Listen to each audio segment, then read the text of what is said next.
আসসালামু আলাইকুম। আজ আমি আপনাদেরকে দুধ চিতই কিভাবে বানায় সেটা দেখাবো। আমি এখানে রাত্রে 2 পোয়া চাউল ভিজিয়ে রেখেছি। তারপর এটা ভেজানোর পর আমি ব্লেন্ডার করে নিয়েছি। আপনারা চাইলে পাটা বাটতে পারেন, তবে আমি সুবিধার জন্য চাউলটা ব্লেন্ডার করে নিয়েছি। এবার এখানে আমি বাজার থেকে কেনা শুকনো চাউলের গুঁড়া মিক্স করেছি 1 কাপ। 2টা ডিম ভেঙে দেব। এখানে একটু লবণ দিয়েছি সামান্য হাফ চা চামচ, দিয়ে ভালোভাবে মিক্স করব।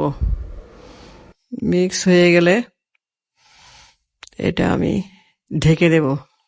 এটা একদম নরমাল হবে। 1 ঘন্টা পর আমি ফিরে আসব। এবার আমি একটি প্লেটে খেজুরের গুড় কুচি করে নিয়েছি, আর কিছু পাউডার দুধ। গ্লাসে আমি 3 চামচ পাউডার দুধ গুলে নিয়েছি পানি দিয়ে। তারপর একটা হাঁড়িতে দুধগুলি ভালোভাবে নেড়ে চেড়ে জাল দিব। এখানে আমি সুঘ্রাণ হওয়ার জন্য ভালোভাবে যখন দুধটা বলক আসবে তখন এখানে খেজুরের গুড়, 2টা এলাচ, দারচিনি দেব। দারচিনিগুলি ভেঙে এলাচ গুঁড়া ফাটিয়ে দেব। দুধটা নর্মালে যখন আসবে তখন সামান্য লবণ দিব।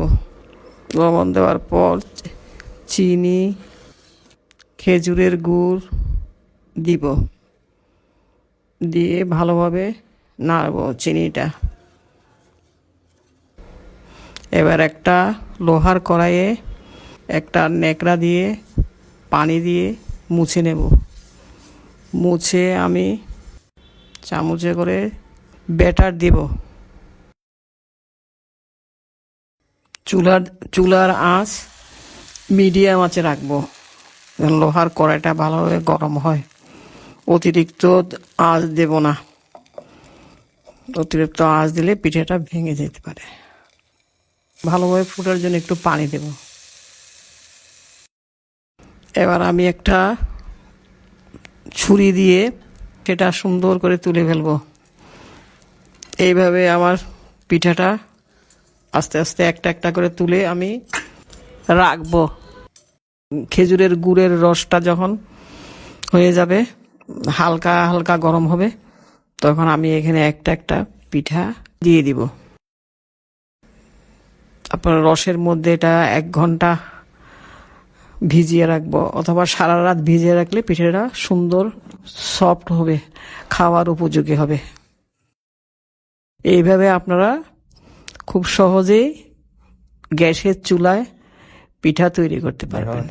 এই যে আমি দেখাচ্ছি, দেখেন এটা কি সফট হয়েছে, তুলতুলে ফুলকো ফুলকো চিতল পিঠা। একদম সহজে আমরা ঘরে এই পিঠা তৈরি করতে পারবো। আপনারা আমার এই পিঠাটা দেখে যদি আপনাদের ভালো লাগে, আপনারা আমাকে বেশি বেশি লাইক করবেন, আমার চ্যানেলটা সাবস্ক্রাইব করবেন। ধন্যবাদ।